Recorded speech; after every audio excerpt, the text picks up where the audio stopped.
Welcome back, guys. In today's video, we are going to discuss tutorial 1 of atomic and molecular physics. So, question number 1 देखते हैं. Convert 1 Rydberg to electron volt and AU. AU is atomic unit. Okay. So, first of all, let us discuss what is 1 Rydberg. So, 1 Rydberg is defined as the energy required to excite an electron in H atom. Energy required to excite an electron in H atom. So this is 1 Rydberg. Okay. If you talk about hydrogen atom, then the energy of the nth orbit, that is En, will be given as minus mz square e power 4 divided by 8 epsilon naught square h cut square n square. So अगर मैं n is to 1 की बात करूं, n is to 1 level की, तो energy कितनी होगी?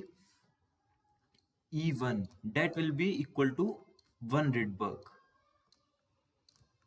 And वो हमें पता भी है कितनी होती है, वो -13.6 इलेक्ट्रॉन वोल्ट होती है. But let's calculate. So you will put m as mass of electron 1.6 into 10⁻⁻19. Sorry 10 sorry ये चार्ज होता है इलेक्ट्रॉन का, मैंने गलत लिखा. 9.1 into 10⁻31. 9.1 into -31 kg multiplied by Z is 1 for hydrogen atom. E is 1.6 into 10⁻⁻19 coulomb, charge of 1 electron into 2. This is power 4 divided by 8. epsilon naught की value हमारे पास होती है 8.812 into 10⁻⁻12. So its square multiply by h cut square. So 6.62 into 10⁻⁻34. ठीक है, ऊपर हम multiply कर देंगे 4 पाई से. ये h स्क्वायर हो गया, तो h कट स्क्वायर है यहाँ पे, तो h कट के बीच में क्या रिलेशन होता है? h अपॉन 2 पाई. ठीक है, ओके. एंड और हमें किससे मल्टीप्लाई करना है? n की value is 1. So when you solve this, it will come out to be roughly around 0.00219 into 10⁻⁻15. It will be in joules. ठीक है, since all units are in SI units, kg, okay, coulomb, तो ये joule में आएगा. So we have to convert in electron volt. So you will divide this expression by 1.6 into 10⁻⁻19. So you will get your answer in electron volt, and it will be -13.6 electron volt. Okay. Hence 1 Rydberg is equals to -13.6 electron volt. Okay. Now what is AU? So AU is atomic unit, and it is defined as 1 atomic unit is defined as E times the electric potential associated with 2 elementary charge. So electric potential will be E upon 4 pi epsilon naught into r. r होगा यहाँ पे Bohr radius, so a0. ठीक है, so this is defined as 1 AU. Now we know that alpha is equals to alpha का expression क्या होता है? E square upon 4 pi epsilon naught h cross c. And alpha is also known as fine structure constant, and its value is 1 upon 137. So multiply this expression by h cross c and h cross c, so that you can substitute value of alpha. So this expression will become alpha times h cross c divided by a naught. So if you put alpha is equals to 1 upon 37, h cross c की value रखेंगे, and a0 is Bohr radius. And Bohr radius की जब आप सारी values यहाँ पर put करोगे, so it will come out to be roughly around, okay, let's do it on next page. Yes, yeah. So हमारे पास बोहर रेडियस कितना होता है पहले तो? So a0 is Bohr radius, which is 5.29 into 10 raised to power minus 11 meter. So when you will put this value in that formula, you will get AU, 1 atomic unit, as 4.35 into 10 raised to power minus 18. Okay, this is again energy. Potential multiplied by with charge. So this is the energy. Okay, so this will again come in joule. So you have to divide it by 1.6 into 10 raised to power minus 19. So you will get an electron volt. So it will come out to be 27.1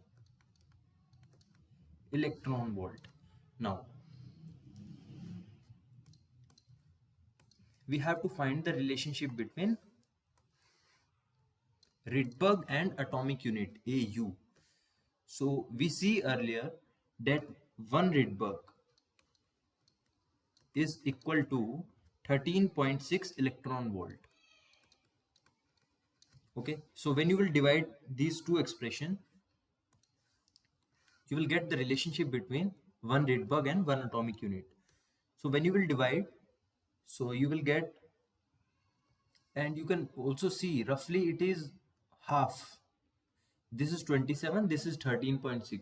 So roughly it is half. So जब आप divide भी करोगे तो you will get 1 Rydberg as 0.5. 0.5 is half. Okay, 0.5 times atomic unit. Okay, so this is your expression.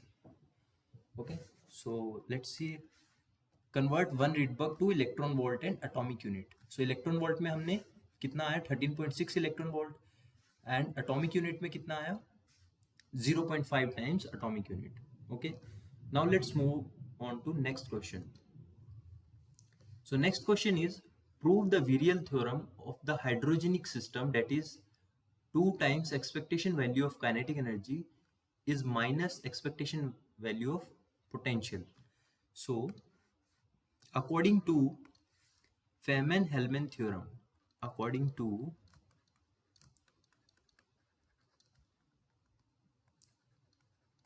Feynman-Hellman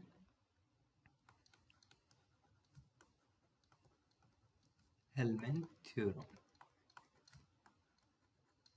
which says that if you find the expectation value of NLM del H by del K, NLM, so it will be equal to del of En divided by del K. ठीक है, ये आपके पास एक theorem होती है.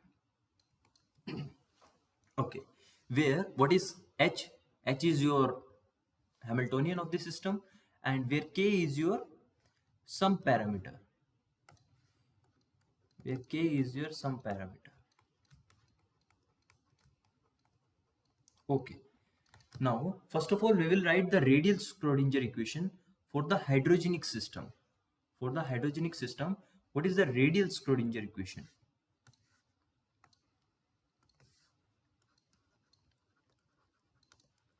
So radial Schrodinger equation, which is H as a function of UR is equal to minus H cut square upon 2m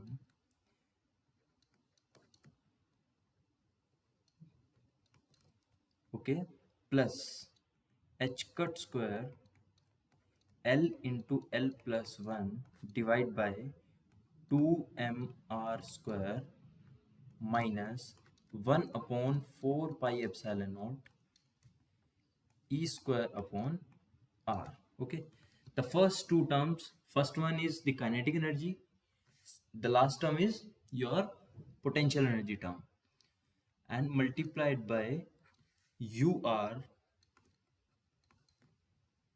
and when Hamiltonian operated over the radial wave function, you will get some energy En and again UR. Okay, now so here we will choose one assumption, and what is that assumption? That assumption is that your parameter which you have chosen k, so we will choose our parameter as E, where E is the electronic charge. Okay. Now what we are going to do, we are going to differentiate our Hamiltonian, this Hamiltonian, with our parameter del E. So we are going to find del H upon del E. So let's do it. देखो first term के अंदर हमारे पास कोई भी E नहीं है, so it will give me 0. Second term is also does not contain E, so it will also give me 0. This term contains E square. So when you differentiate E square, you get 2E, and 2 will cancel with 4, so you get 2 in denominator. So let me write here.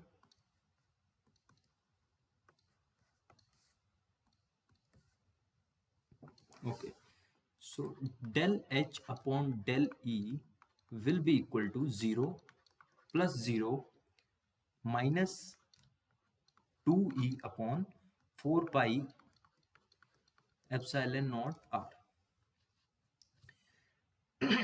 Okay, so that is NLM del H upon del E. According to that theorem, NLM is equal to, I take this minus sign out, and the expectation value of 2E upon 4 pi epsilon naught R, and it is equal to del of En divided by del E. Okay, now we know what is V. V is our potential, which we have used as minus E square upon 4 pi epsilon naught R.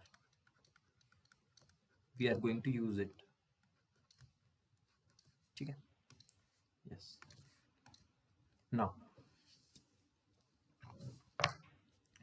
so what I'm going to do, I'm going to multiply this equation. Okay, this term. मैं देखो कितना part ले रहा हूँ इसका.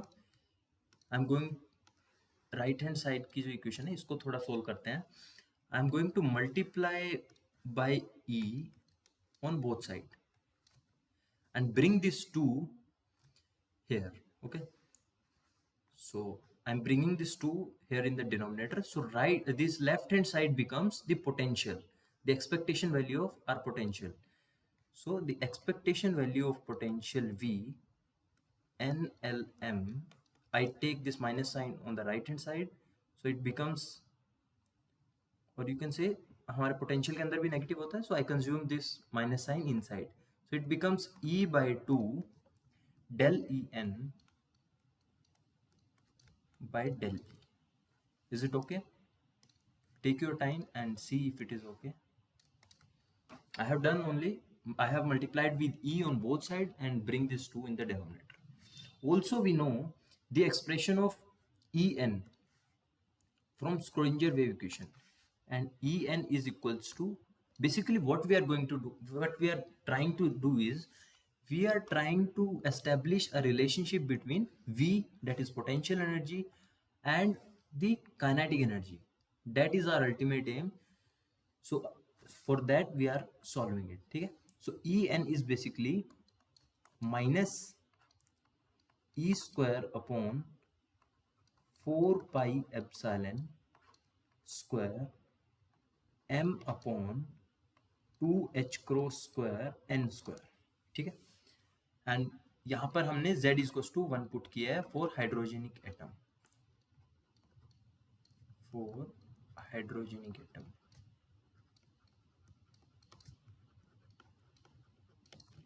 Okay, so again I will differentiate this equation, del En divided by del E.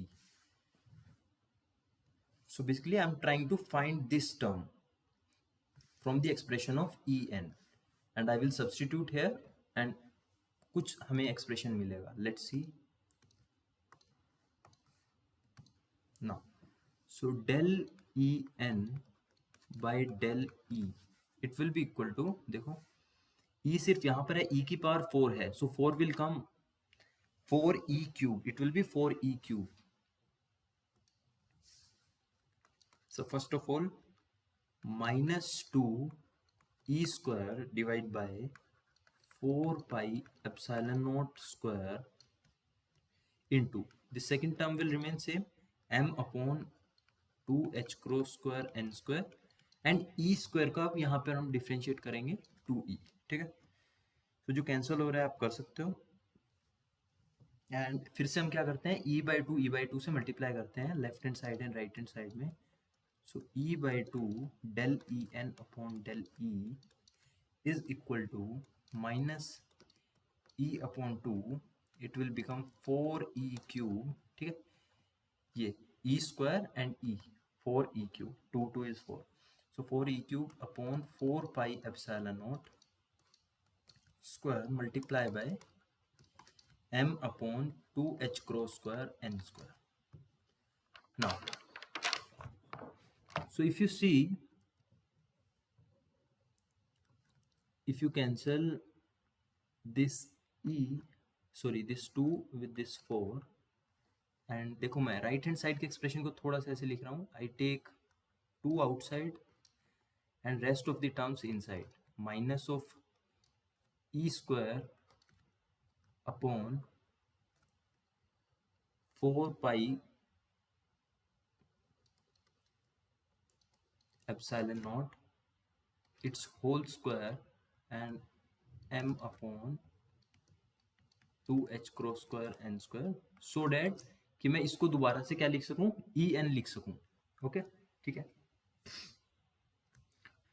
Now so it becomes 2 times E N, क्योंकि अगर आप पीछे देखोगे तो ई एन का एक्सप्रेशन यही था।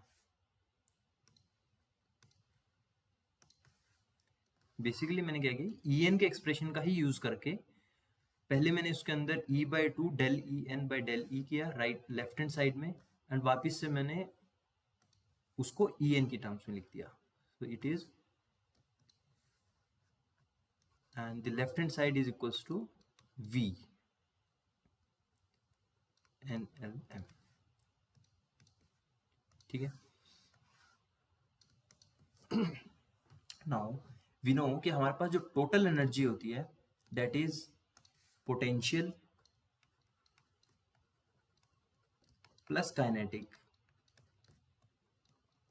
वो टोटल एनर्जी होती है that is E N. So हमारे पास यहां से अगर मैं काइनेटिक एनर्जी निकालूं, so it will be E N minus v right hand side में आएगा, and that is equals to -2 times E N, so it is equals to minus of E N. So using these equation, that is, let's call it equation 1, and using equation 2, we can say that the potential, that is expectation value of potential NLM, is -2 times the expectation value of kinetic energy. So this we have to show, okay, hence proved. So देखा आपने, so using these two simple expression, अगर आपको ये दो expression याद है energy का, and इससे पहले आपको हैमिल्टोनियन लिखना आना चाहिए, दैट इज ये अकॉर्डिंग टू दिस थ्योरम का रिजल्ट आपको पता होना चाहिए, हैमिल्टोनियन आपको पता होना चाहिए हाइड्रोजेनिक सिस्टम का, so you can simply prove this, okay. Now let's move on to next question, question number 3। So question number 3, find an expression for the energy difference between two extreme components of a fine structure multiplet for n not equal to 1 corresponding respectively to J1 is equals to n minus 1 by 2 and J2 is equals to 1 by 2. So हमें energy का expression निकालना है, energy difference का between two J levels, okay, for a fine structure multiplet. So first of all, I am going to tell you the formula which we are going to use. So we are going to use, so energy of an nth level with J value is given as En, energy of nth level, 1 plus Z alpha upon n. Z is the atomic number, alpha is fine structure constant, n is the number of level, जिस level की हम बात कर रहे हैं, multiply by n upon j plus 1/2 minus 3/4। ये formula है, ये आपको याद करना पड़ेगा, मोस्ट इंपॉर्टेंट है, काफी जगह पे यूज होगा एंड बहुत सारे क्वेश्चन इससे एक्सपेक्टेड हैं एग्जाम में। इसमें बहुत सारे क्वेश्चन दिए हुए हैं इंस्टीट्यूट में, आप प्रैक्टिस करेंगे, देखो फॉर्मूला का यूज करके, बट फॉर्मूला याद होना चाहिए आपको। मैं लिख भी देता हूं यहाँ पे, energy expression for this is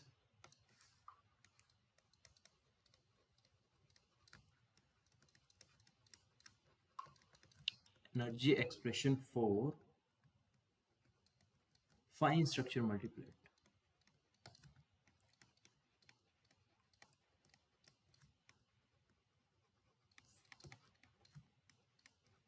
Okay, now for different j values we are going to calculate step by step.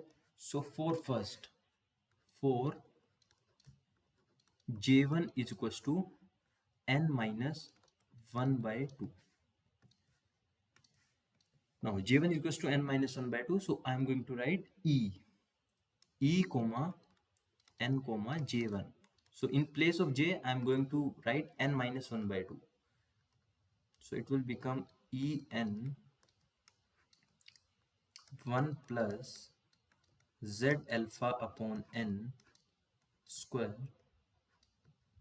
multiply by n upon n minus 1/2 plus 1/2, okay, and minus 3/4. So this 1/2 will cancel, so it simply becomes n upon n, which is 1, okay, n will also cancel. So 1 minus 3/4 is simply 1/4. So I am going to write, यहाँ पर इस bracket को अंदर क्या बचेगा, सिर्फ 1 minus 3/4 is 1/4. So it is en 1 plus z alpha square upon 4n square, ठीक है, 1/4 बेसिकली, ठीक है. So let's call this as equation 1. Now let's write for j2. So for j2 is equals to 1/2. For j2 is equals to 1/2. En comma j2 is equals to en 1 plus z alpha by n upon j की जगह पर रखना आपको 1/2 plus 1/2 minus 3/4. So 1/2 becomes 1. So n minus 3/4. So इसको break करके लिख लेते हैं हम अंदर, en. So first term is 1 plus z alpha upon n whole square multiplied by n. तो n square यहाँ पे डिनोमिनेटर में है, n डिनोमिनेटर में है, तो it will be z alpha square divided by n, and z alpha upon n whole square multiplied by 3/4. So it is minus 3/4 z alpha square upon 4n square. This is equation number 2. Now simply what we are going to do, we are going to take their difference. So जब आप difference लोगे, देखो 1 will cancel, this is 1/4 and this is 3/4. So I am going to do en j1 minus en j2. So 1/4 minus of minus 3/4. So it becomes 1/4 plus 3/4, which is 1. Okay, so let's write.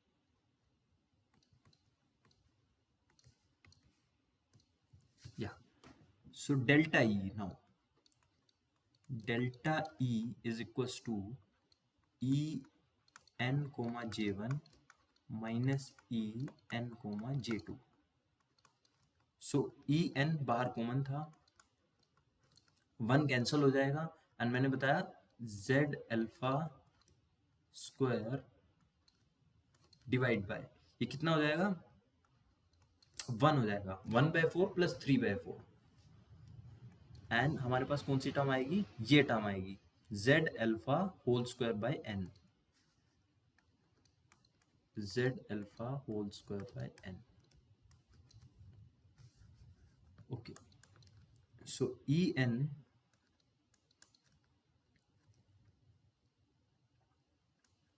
अब इसको आप बस थोड़ा सा solve करना है. अगर आप z अल्फा कॉमन ले लेंगे अंदर से एंड n स्क्वायर एलसीएम लेंगे तो it will become 1 minus n divide by n square. आप इतना ही सोल्व कर सकते हो इसको, delta E. So this is your final expression.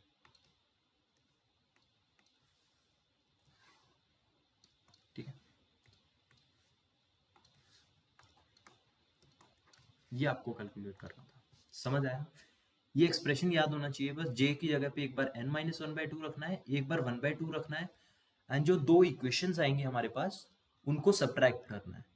And थोड़ा सा एक दो स्टेप सिंप्लीफाई करोगे तो आपके पास आंसर आ जाएगा. Okay, now let's move on to next question.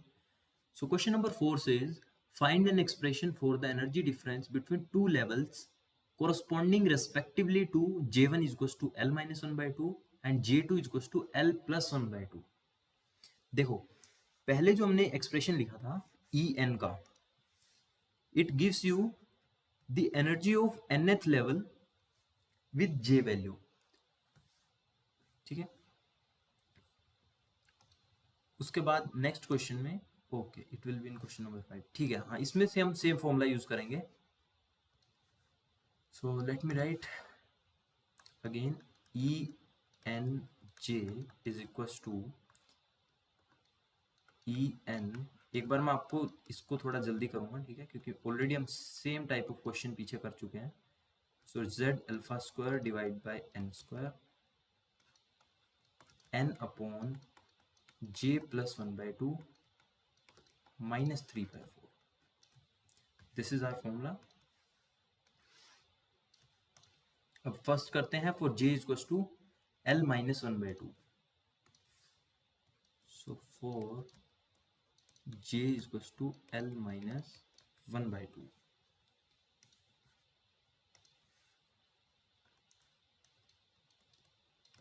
En comma j1 is equals to En 1 plus z alpha by n square. अब देखो j की जगह पे आप L माइनस 1 बाय 2 रखोगे, again minus half and plus half will cancel, so it will be simply n by L minus 3 by 4.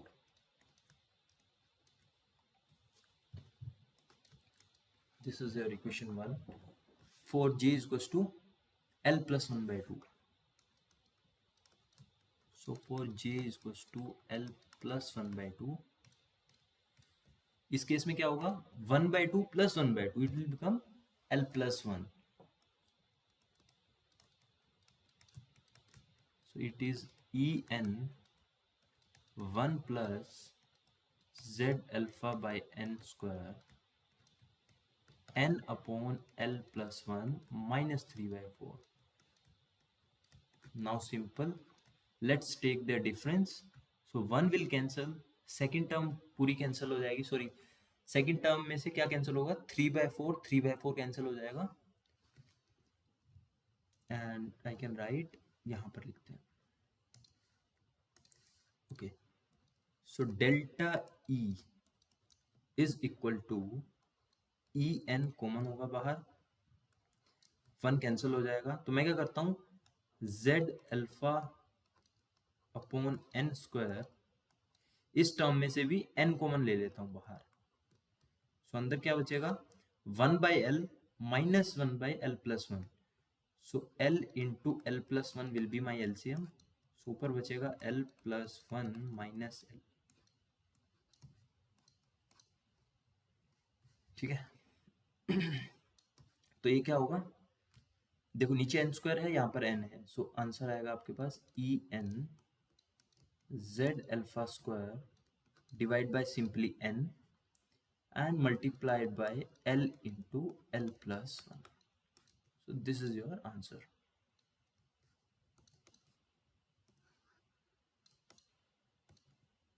Okay, simple, अब समझ आया। अब नेक्स्ट क्वेश्चन पे मूव करते हैं। सो क्वेश्चन नंबर 5 देखते हैं। Find the energy splitting between J levels. अब एनर्जी स्प्लिटिंग की बात कर रहा है। एनर्जी स्प्लिटिंग का एक फॉर्मूला होता है अलग से, वो मैं आपको बता देता हूँ। अच्छा, पिछले क्वेश्चन में अच्छा कुछ मेंशन नहीं था किसी भी एलिमेंट के बारे में। ओके ओके, ठीक है। तो यहाँ पर एनर्जी स्प्लिटिंग के बारे में हमें बताना है। Between two J level, J is goes to 3/2 and J is goes to 1/2 for the following case n is goes to 2 level of atomic hydrogen. So हम सोल्व करने वाले हैं a case n is goes to 2 level for atomic hydrogen. Basically आपको n and z की value दी गई है, that is z is goes to 1. Okay, अब एनर्जी स्प्लिटिंग का एक फॉर्मूला होता है यार, ठीक है, सेम फॉर्मूला होता है। देखो इसी फॉर्मूले को अगर आप टू डिफरेंट जे वैल्यूज के लिए कैलकुलेट करोगे, ठीक है, तो ये फर्स्ट वाली टर्म कैंसिल हो जाती है, 1 1 will always cancel. So delta E and J energy is given as, let me write, delta E for n comma J is minus E n, ठीक है, Z alpha by n square into n upon J plus 1/2 minus 3/4. Okay, same formula है, just मैंने 1 को remove कर दिया क्योंकि वो दोनों टर्म में आता है तो वो कैंसिल हो जाता है। वहां पर हम ई एन कोमा जे लिखते थे, यहाँ पर देखो ई एन कोमा जे लिखते थे, एंड यहाँ पर मैंने delta E N comma J लिखा है. So I hope this is clear. Okay, now let's write it for n is equals to 2.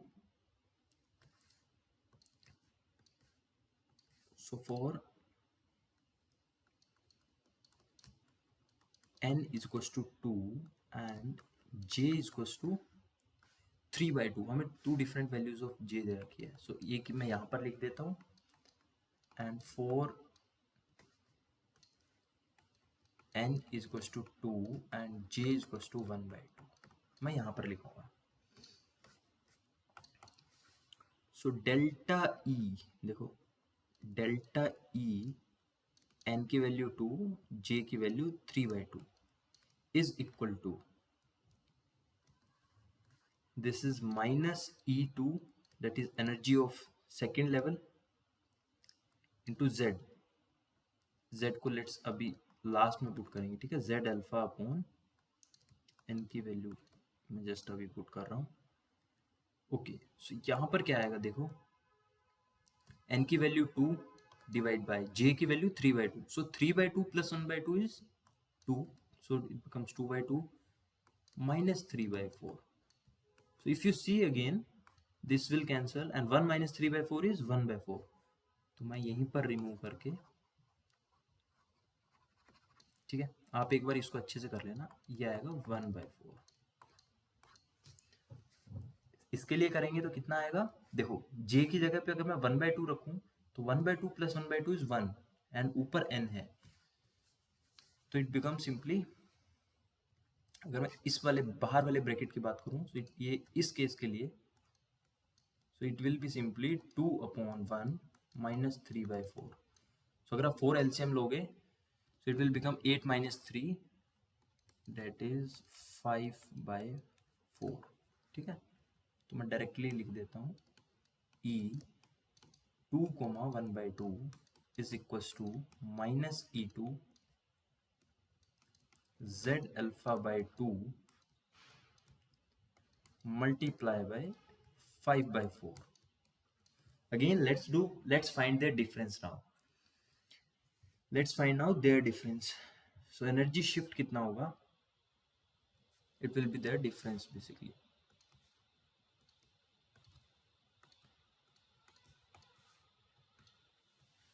So delta E2, simply delta E2 between, I hope आपको समझ आ रहा होगा, मैं delta E2 लिख रहा हूँ. delta E2 means energy difference between J is equals to 3/2 and J is equal to 1/2। तो उन दोनों टर्म का आपको माइनस करना है। देखो यहाँ पर है 1/4 minus 5/4, so it becomes 1/4 minus 5/4 is -1, and एक बाहर माइनस साइन है दोनों टर्म के अंदर, तो वो माइनस माइनस कैंसिल हो जाएगा। तो हमारे पास टर्म क्या बचेगी, सिर्फ इसको मैं अच्छे से एक बार लिख देता हूँ, एक क्वेश्चन में अच्छे से करा देता हूँ, नेक्स्ट क्वेश्चन में सिर्फ आपको n और z की वैल्यू चेंज करनी है। तो delta E2 is 2,3/2 minus delta E2, 1/2। सो मैं अगर वहां से देखूं तो आपके पास आएगा -E2 कॉमन आएगा, z α/2² दोनों के अंदर कॉमन था, तो फर्स्ट टर्म के अंदर -1/4, सेकेंड टर्म के अंदर 5/4। So in place of this I can write -1। So -1 यहाँ पर है एंड एक साइन माइनस बार बाहर है। अब E2 की वैल्यू रखते हैं। देखो E2 इज कितना होता है, -13.6 divide by n², so n² is 2² multiply by z is 1, alpha is 1/137², okay, and नीचे 2 भी है हमारे पास, 2² है तो 4। सब सिंपली कैलकुलेटर से इसे कैलकुलेट करोगे, so it will come out to be -4.5 into 10⁻⁵ electron volt. So you have to report your answer in both units, that is electron volt and centimeter inverse. Atomic and molecular physics में हम energy को as a wave number की form में हम represent करते हैं, and उसके बीच में रिलेशन क्या होता है कि 1 electron volt is 8065 centimetre inverse. ये आपको कन्वर्जन यूज करना है, एंड जब आप इस एक्सप्रेशन को सिंपली आपको मल्टीप्लाई करना है किससे, 8065 से, सो you will get your answer in centimetre inverse. Okay, ना अब देखो सेकंड पार्ट में मैं सिंपली आपको थोड़ा सा गाइड करूंगा, करना आपको खुद है। बी पे क्या दे रखा था हमें, that n is goes to 3 level of atomic hydrogen. जो हमारा फाइनल एक्सप्रेशन आया था, ठीक है, ये कह सकते हैं ये वाला, देखो फाइनल एक्सप्रेशन, इसमें जहां पे 2 है, या आप थोड़ा सा इसको पीछे से सोल्व करना, एक बार छोटे छोटे एक्सप्रेशन है, इस एक्सप्रेशन को दोबारा लिखना, n की वैल्यू यहाँ पर 3 आएगी, सिर्फ 2 इक्वेशन आएंगे, उन दोनों को सब्ट्रैक्ट करना है and you will get your answer. So मैं सेकेंड केस के लिए आपको simply n is goes to 3 and z is goes to 1, इसका आंसर बता देता हूँ आपको, आप एक बार वेरीफाई कर लेना, ठीक है, आंसर मैच करके। So your answer will be, electron volt में बता रहा हूँ मैं आपको, -1.34 इंटू 10⁻⁻⁵ इलेक्ट्रॉन वोल्ट, ठीक, मैच योर आंसर। अब थर्ड पार्ट देखो, n is goes to 2 level for lithium 3 refer to Li2+। देखो लिथियम के अंदर क्या होता है हमारे पास, Li36, हमारे पास 3 इलेक्ट्रॉन होते हैं। सो अगर इसको आप 2 देखो, Li+ मीन्स इसके अंदर 2 इलेक्ट्रॉन बचेंगे, एक इलेक्ट्रॉन आपने आयोनाइज कर दिया इसको, एंड Li2+ मीन्स आप इसके अंदर एक इलेक्ट्रॉन बचा। So Li2+ is equivalent to your hydrogen atom. So that's why they are called hydrogenic atom. So Li2+ के लिए आपको एनर्जी स्प्लिटिंग निकालनी है, सेम इक्वेशन यूज करोगे आप, ठीक है, लेकिन इस केस में आप Z की वैल्यू क्या यूज करोगे, Z is 3 for lithium and N की वैल्यू आपको गिवन है 2। यहां पर क्या यूज करोगे आप, N is equals to 3 use करोगे एंड Z की वैल्यू भी 3 यूज करोगे। सो मैं इन दोनों के भी आपको एक बार आंसर बता देता हूं, part C and part D के, एक बार खुद से सोल्व कीजिए and match your answers. So for third part your answer will come out to be 366.83 into 10 raised to power minus 5 electron volt. And for part D, your answer will come out to be 108.68 into 10 raised to power minus 5 electron volt. ठीक है, so these are your answers. And इस type का question यार expected है internal exam में, so please practice this types of question. Easy है, just आपको formula याद है तो you can easily do it. Okay, so now let's move on to next question.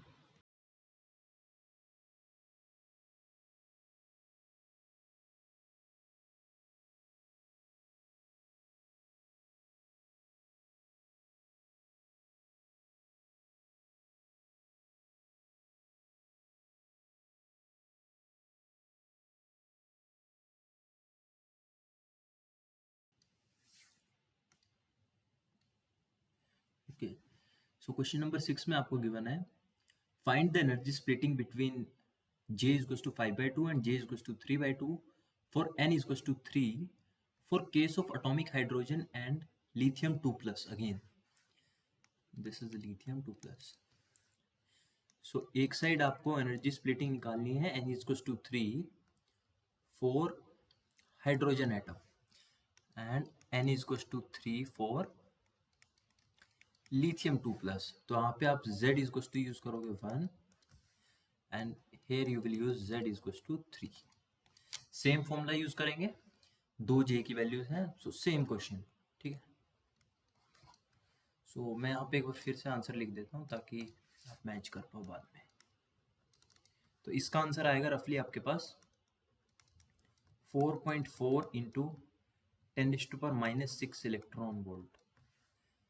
And lithium के केस में आपके पास आंसर आएगा -362.3 into 10⁻⁻6 electron volt. Okay,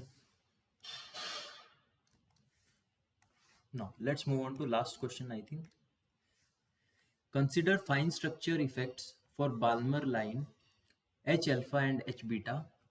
Determine how many transitions are allowed for each line. How many distinct energy components will be there for each of these lines? First of all, Balmer जो series होती है, एक बार मैं आपको बताता हूँ draw करके, फिर क्वेश्चन पर आएंगे हम. ठीक है,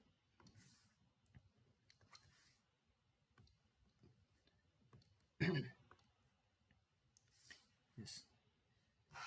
So let me draw first levels draw कर लेते हैं एक बार. बाल्मर सीरीज क्या होती है ये तो आपको पता होगा कि जो भी line n is equal to 2 level तक आती है, जो भी transition from any level to n is equal to 2, they are known as Balmer lines और बाल्मर सीरीज. ठीक है, so if light is suppose coming to from n is equal to 3 to n is equal to 2, या मैं ऐसे draw करता हूँ एक बार इसको. ठीक है, तो एक लाइन आपके पास यहां से आ रही, sorry this n is equal to 3 से एक ट्रांजिशन हुआ है n इज इक्वल टू 2 पर. So this line will be called your H alpha line. And let's say आपके पास एक ट्रांजिशन हुआ है from n is equal to 4 to n is equal to 2, so it will be called your H beta line. ठीक है, first of all हमने ये देखा कि what is H alpha and H beta in Balmer series.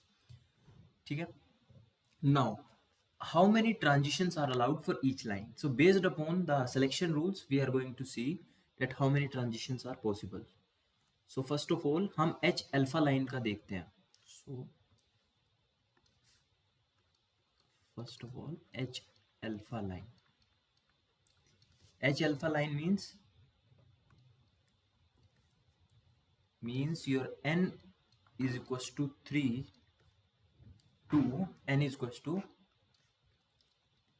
2 पर आपके पास transition हो रहा है. नाउ अब n is equals to 3 के लिए what are the possible values of L, और ये क्या करते हैं, इसको नेक्स्ट पेज पे करते हैं एक बार.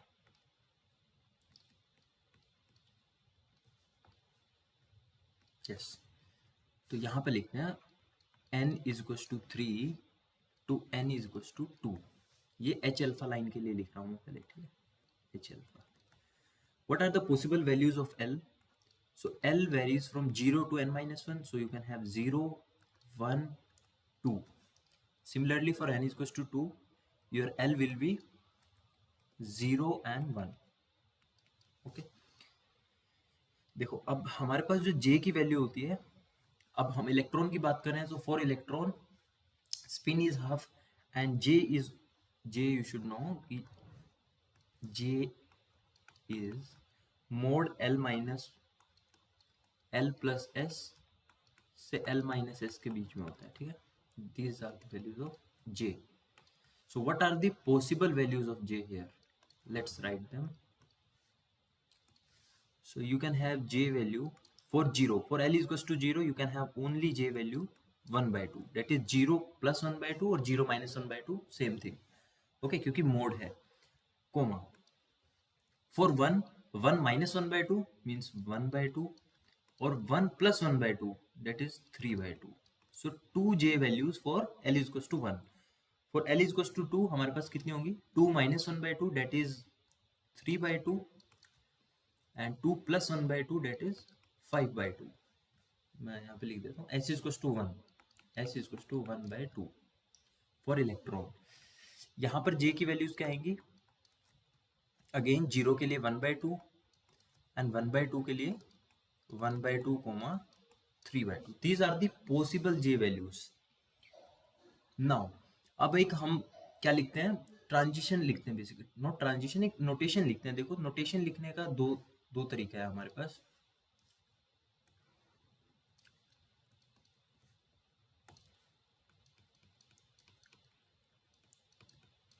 एक तो हम ऐसे लिखते हैं 2s plus 1 L and J, where L is your orbital angular momentum, quantum number, J is your total angular quantum number, 2s plus 1 is called multiplicity, and दूसरा आप लिख सकते हो N L J. So for this problem I am going to use this notation, okay, where N is your number of level, जिस level में आप लिख रहे हो, L is your orbital quantum number, J is your total quantum number. Okay, now let me write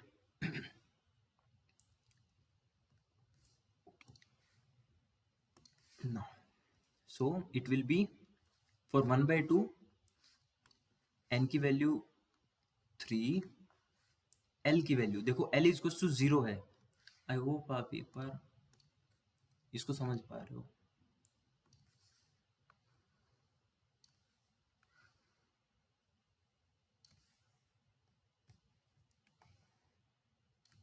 ठीक है, L is equal to 0 के लिए L क्या होता है? S होता है, S से डिनोट करते हैं। So it becomes 3s and J की वैल्यू हाफ, सो 3s हाफ। अगेन यहाँ पे क्या आएगा? 3, L is equal to 1 means P, सो 3p 1 by 2 and 3p 3 by 2। यहाँ पर क्या आएगा? 3, L is equal to 2, L is equal to 2 is D, so 3D। अब J की वैल्यू 2 है हमारे पास, एक 3 by 2 और एक 3D 5 by 2। सिमिलरली इन दोनों केस के लिए लिखते हैं, यहाँ पे N 2 है, सो 2s हाफ, इनके लिए क्या आएगी? 2p half, 2p 3 by 2। सो इनको एक बार, इन लेवल्स को एक बार ड्रॉ कर लेते हैं, ठीक है।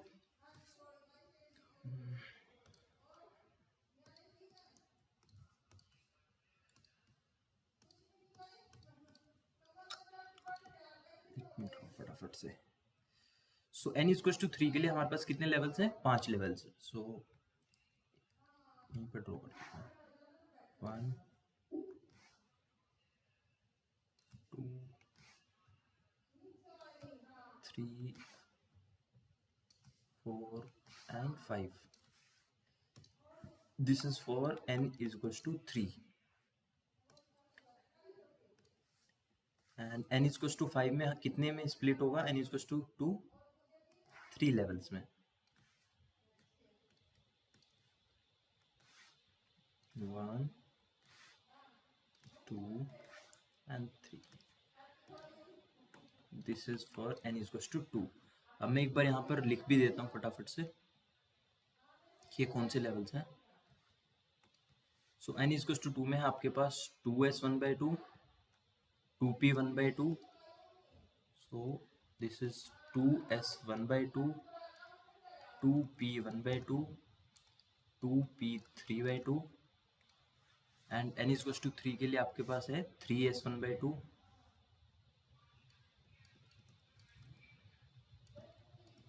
3p1/2, 3p3/2, 3d3/2 and 3d5/2. ठीक है, मैंने सारे लेवल्स को एक बार लिख दिया है. अब मैं एक बार आपको यहाँ पे सिलेक्शन रूल बताता हूँ. देखो, सिलेक्शन रूल आपके पास होते हैं. These are those rules which governs कि आपके पास किस लेवल के बीच में आपका ट्रांजिशन हो सकता है. सो उन्हीं लेवल्स के बीच में ट्रांजिशन हो सकता है जिनके लिए आपके पास डेल्टा एल की वैल्यू ±1 होगी एंड डेल्टा जे की वैल्यू 0, ±1 होगी. ठीक है, डेल्टा एल 0 का मतलब क्या है कि आप S से P में जा सकते हो, P से S में जा सकते हो, लेकिन आप सेम लेवल के बीच में नहीं जा सकते क्योंकि यहाँ पे L की वैल्यू क्या होगी 0, यहाँ पे L की वैल्यू 1, तो डिफरेंस कितना आया +1, यहाँ पे डिफरेंस कितना आया -1. So these both transitions are allowed between SP and PS. Similarly आप P से D के बीच में जा सकते हो, वापस D से P पर आ सकते हो, लेकिन आप सेम लेवल के बीच में ट्रांजिशन नहीं कर पाओगे. फॉर एग्जाम्पल 3s1/2 से आप 2s1/2 में नहीं आ पाओगे क्योंकि इन दोनों ही केस के लिए L की वैल्यू 0 है. तो अगर आप डेल्टा L चेक करोगे तो it will come out to be 0 which violates our selection rule. So I hope आपको ये सिलेक्शन रूल समझ आए. अब हम अपनी लाइंस ड्रॉ कर लेते हैं फटाफट से.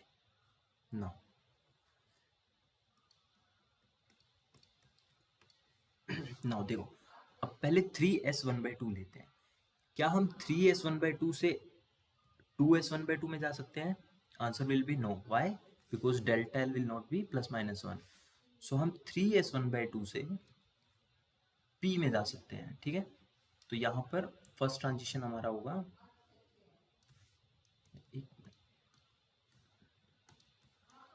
तो फर्स्ट ट्रांजिशन आपके पास होगा ये. क्या 3s1/2 से 2p हाफ में जा सकते हैं? बिल्कुल जा सकते हैं. डेल्टा एल +-1 आएगा एंड j की वैल्यू भी अगर आप चेक करो तो 1/2 से 1/2 तो 0 आ जाएगा. अगर आप 1/2 से 3/2 में जा रहे थे तो +-1 आ सकता है. ठीक है, तो दोनों कंडीशन चेक होनी चाहिए. ठीक है, ऐसा नहीं कि इन दोनों में से एक, both should be satisfied. Okay, अब आते हैं 3p1/2 से. अब देखो, आप p से p में ट्रांजिशन नहीं कर सकते, मीन्स 3p हाफ से आप 2p3/2 एंड 2p हाफ में नहीं आ सकते. सो इस लेवल से एक ही ट्रांजिशन पॉसिबल होगा एंड वो होगा 2s1/2 में. ठीक है, सिमिलरली अब 3p3/2 से देखते हैं. सो 3p3/2 से अगेन p से s में ट्रांजिशन हो सकता है लेकिन p to p ट्रांजिशन नहीं होगा. अब आते हैं d पर. d से s में ट्रांजिशन नहीं होगा. वाई? d से क्या s में ट्रांजिशन हो सकता है? 3d3/2 से क्या मैं 2s हाफ पे जा सकता हूँ? वाई? क्योंकि यहाँ पे l की वैल्यू 2 है, यहाँ पे l की वैल्यू 0 है. डेल्टा l कितना आया? +-2, जो कि मेरे सिलेक्शन रूल के अंदर नहीं है. सो एक ही ट्रांजिशन यहाँ पर पॉसिबल है, डेट इज d से कहाँ आ सकता हूँ मैं? p के अंदर. सो d से मेरा एक ट्रांजिशन होगा 2p3/2 में एंड एक ट्रांजिशन होगा 2p हाफ में. नाउ अब 3d5/2 से एक ही लाइन आएगी 2p3/2 के अंदर. ये जो मैं लाइन ड्रॉ कर रहा हूँ ये गलत लाइन है and let me tell you why this is wrong. So this is a wrong. Why? क्योंकि यहाँ पर l की वैल्यू तो सेटिस्फाई हो रही है, डेल्टा l तो आ रहा है आपके पास, कितना आ रहा है? +-1 आ जाएगा, लेकिन अगर आप डेल्टा जे चेक करोगे तो 5/2 and 1/2 it will B 2 plus minus 2। मैं अभी साइन को ज़्यादा ध्यान नहीं दे रहा हूँ, ठीक है, मैग्नीट्यूड पर ध्यान दे रहा हूँ। तो देखो हमारा ये वाला सिलेक्शन रूल वायलेट हो जाएगा, तो इसलिए ये वाली लाइन नहीं आएगी। 3D 5/2 से 2p हाफ में लाइन ये नहीं आएगी। So only 1 2 3 4 5 6 7 only 7 transitions are possible for, ठीक है। ये मैंने जानबूझ के क्रॉस किया है इस पे ताकि आप ये गलती एग्जाम में ना करो। Okay, now so let me right here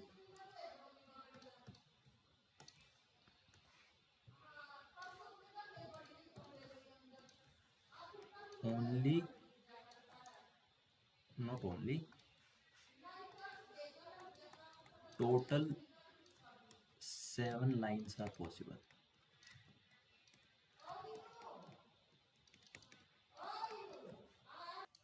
Okay, so this was answer to your first question, that is हमारे फर्स्ट क्वेश्चन में पूछा गया था how many transitions are allowed for each line. So पहले हमने एच अल्फा लाइन के लिए बता दिया total 7 possible lines are there. Okay, now let's move on to next part. Next part says how many distinct energy components will be there for each of these lines. What does distinct energy line means? देखो एक word होता है, आपने सुना होगा degeneracy.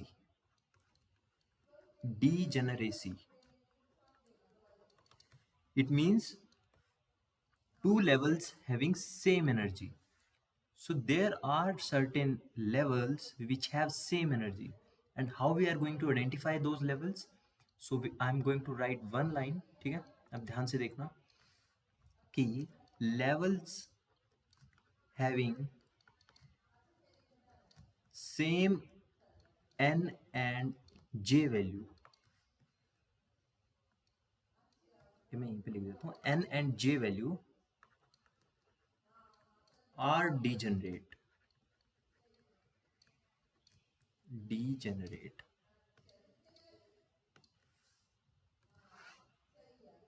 ठीक है। तो इसका मतलब क्या है, जिन लेवल्स की n and j value same है, फॉर एग्जांपल अगर आप यहाँ पे देखोगे 3s1/2 3p हाफ 3p 1/2, सो n की वैल्यू भी सेम है 3 3 एंड j की वैल्यू भी सेम है 1/2 1/2।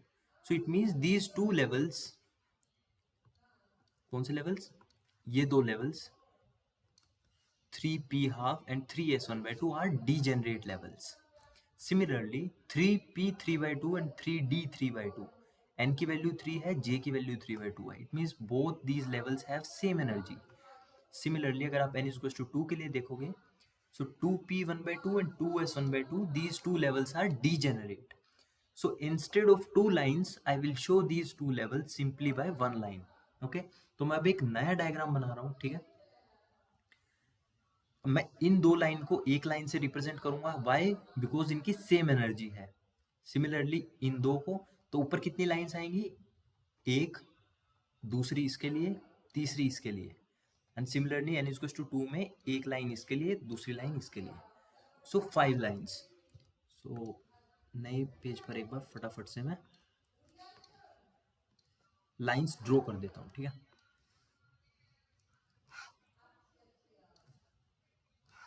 सो दो लाइंस आएंगे n इक्वल्स टू 2 के लिए, एंड आपके पास तीन लाइंस आएंगी n इक्वल्स टू 3 के लिए। तो एक बार से मैं फटाफट से एक बार यहाँ पर लेवल भी लिख देता हूँ कि कौन से लेवल्स हैं डीजेनरेट। तो यहाँ पर आएगा 2s1/2, 2p1/2, यहाँ पर आएगा 2p3/2, यहाँ पर आएगा 3p1/2, 3s1/2, यहाँ पर 3d 3/2 एंड 3p3/2, एंड यहाँ पर आएगा आपके पास 3d 5/2। सो फटाफट से एक बार यहाँ पे 5 लाइंस में ड्रॉ कर देता हूँ। सो अब हमारे पास क्या होगा, अच्छा एक तो मैंने लेवल्स का बता दिया कि मैं इनको, अब देखो इन लेवल्स की बात कर रहा हूँ मैं, 3s1/2 से 3s1/2 से एक ट्रांजिशन यहाँ पर हो रहा है, ठीक है।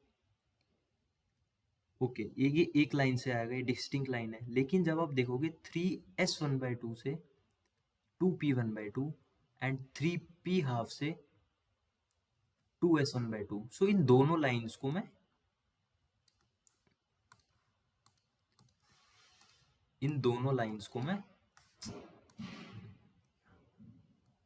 एक लाइन से रिप्रेजेंट करूंगा, ठीक है। सिमिलरली इन बाकी दो लाइंस को मैं एक लाइन से रिप्रेजेंट करूंगा, इनको एक लाइन से रिप्रेजेंट करूंगा। So total of 1 2 3 4 and 5 transitions will be possible. Distinct transitions की मैं बात कर रहा हूँ, ठीक है। So let me draw. सो एक ट्रांजिशन होगा आपका यहां से इस लेवल पे, दूसरा यहाँ पे। सिमिलरली आपका ये एक ट्रांजिशन, ये एक ट्रांजिशन 4 एंड ये 5। अगर आप यहाँ पर भी चेक करेंगे, सो योर जो आपके सिलेक्शन रूल थे, that is delta L equal to +-1 and delta J equal to 0, +-1, ये भी क्या होंगे, सेटिस्फाई होंगे। आप चेक कर सकते हो, ठीक है ना। सो this is your final answer. ये जो अब यहाँ पर आप लिख सकते हो, that is 5 distinct lines are 5 distinct, only 5 distinct lines, only 5 distinct lines। अगर ये फाइनल डायग्राम आप एग्जाम में बना के आते हो, it means your question will be correct and you will be given full marks. This was your first part, that is for H alpha line. H beta line easy है, 2 minute में समझाता हूँ कैसे। देखो H बीटा के लिए फटाफट से एक बार वो टेबल बनाते हैं जो हमने उसके लिए बनाई थी। H बीटा फटाफट से मैं एक बार बताता हूँ आपको। देखो H beta means n equal to 4 से n इक्वल टू 2 पर ट्रांजिशन हो रहा है। तो L की वैल्यू कितनी आएंगी आपके पास, 0 1 2 3। L की वैल्यू 0 1, ठीक है। J की वैल्यू बता रहा हूँ मैं आपके पास कितनी आएंगी, यहाँ पर आएगी 1/2, यहाँ पर आएगी 1/2, 3/2, यहाँ पर आएगी आपके पास 3/2, 5/2, यहाँ पर आपके पास आएगी 5/2, 7/2, अगेन यहाँ पे 1/2, 1/2, 3/2। आप दोबारा से ये वाला डायग्राम बनाओगे, ठीक है, ये वाला डायग्राम। अब इस बार क्या होगा, 2 एक्स्ट्रा लाइन्स ऐड होंगी। कौन सी, मैं बताता हूँ। देखो यहां तक तो सेम है जो हम पिछली बार करते आ रहे हैं। वो मैं J टर्म्स लिख रहा हूँ, ठीक है, कौन सी टर्म्स लिख रहा हूँ मैं यहाँ पे। एक तो टर्म ऐड हो जाएगी आपके पास 4, L equal to 3 means F, so 4F 5/2 and 4F 7/2। ये 2 एक्स्ट्रा टर्म्स हैं जो इस क्वेश्चन में ऐड हो रही हैं, बाकी तो पूरा क्वेश्चन सेम है। देखो इन 2 टर्म से फर्क नहीं पड़ेगा हमारे क्वेश्चन पे। वाई, क्योंकि जब आप लाइंस ड्रॉ करोगे, मैं बता देता हूँ एक बार फटाफट से। अगेन 5 to 7, 7 लाइंस इस बार आपको ड्रॉ करनी है।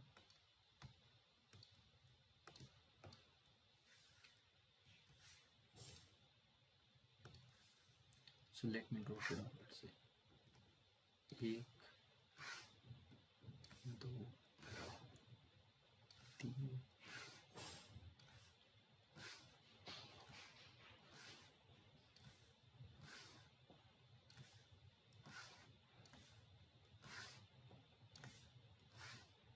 3।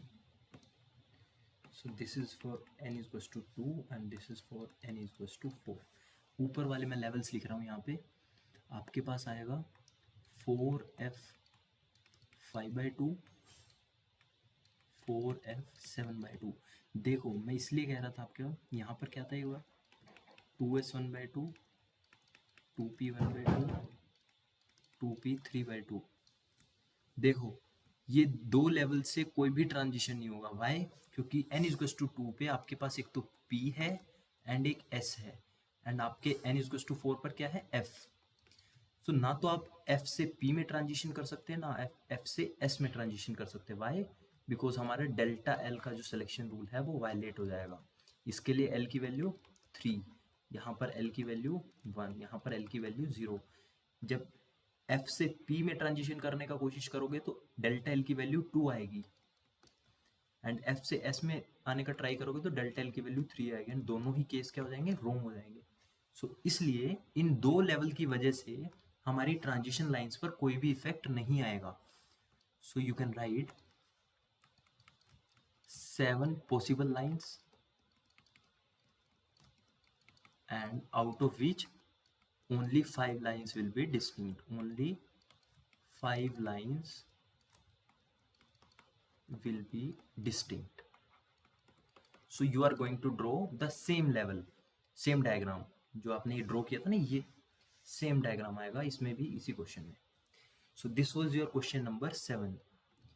आई होप ये चीज आपको क्लियर होगी कि इन दो लेवल्स की वजह से हमारी नंबर ऑफ ट्रांजिशन लाइंस पर कोई भी इफेक्ट नहीं आएगा। They are going to remain same. So this was your tutorial sheet 1। I hope आपको सारे क्वेश्चन समझ आए होंगे। इस पीडीएफ का मैं आपको जो लिंक है वो डिस्क्रिप्शन में पिन कर दूंगा, आप वहां से इसको एक्सेस कर सकते हो, डाउनलोड कर सकते हो, and you can visit it. आप बाद में कभी इसको रिवाइज करना चाहें, ठीक है। सो आई होप आपको समझ आया होगा। Thank you for watching this video. Bye bye, take care.